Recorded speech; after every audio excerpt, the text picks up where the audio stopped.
Every substance has a critical temperature and a critical pressure. When a substance is subjected to temperature and pressure that both exceed these critical values, it enters what is called a supercritical state. Any pure substance can exist in three phases, can be a solid, a liquid, or a gas. We can show these phases using a temperature-pressure diagram called the PT diagram. This graph shows the location of the different phases of a pure substance in relation to pressure and temperature, with pressure P on the vertical axis and the temperature T on the horizontal axis. The three phases are separated from each other by so-called separation lines. We have the sublimation line, which divides the solid and the vapor phase. The sublimation line ends at the triple point, which is the point where all three phases coexist. There is a melting line between the solid and the liquid phase, and the vaporization line between the liquid and the gaseous phase. The vaporization line ends in the critical point.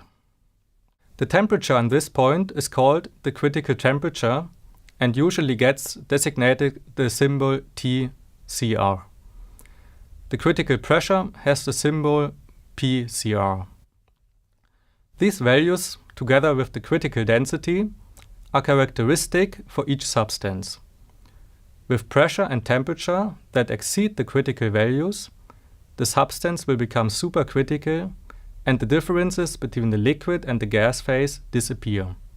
Let's see how this works in practice. For this experiment, we made our own pressure tank. It has a thermometer, a pressure meter, and a pressure relief valve. We also have some dry ice, which is carbon dioxide in the solid phase, a heating plate, and a heating base. We put some dry ice into the tank and seal the tank.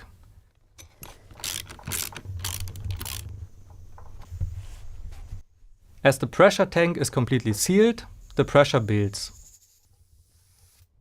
The dry ice starts at a low temperature, but with the rising pressure, it soon turns into a saturated liquid vapor mixture at about 40 bar and 5 degrees Celsius.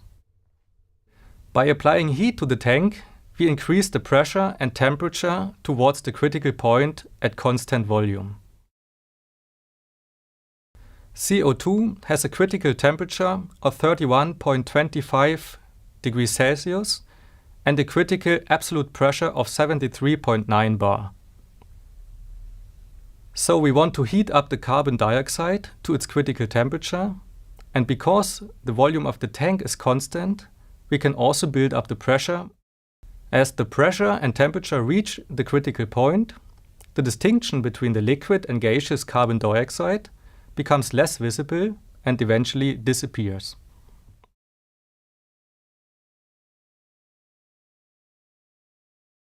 The phase boundary between the liquid and the gas vanishes. The CO₂ is now in a supercritical state. To return to a state below the critical point, we will cool the carbon dioxide and make it reappear in the saturated liquid vapor mixture. By removing the heating plate and then adding dry ice on the aluminium cylinder, we can observe that the liquid vapor interface suddenly reappears as the temperature decreases. We have returned to the saturated liquid vapor mixture. Supercritical CO₂ is used in a variety of applications, for example, to remove caffeine from coffee beans.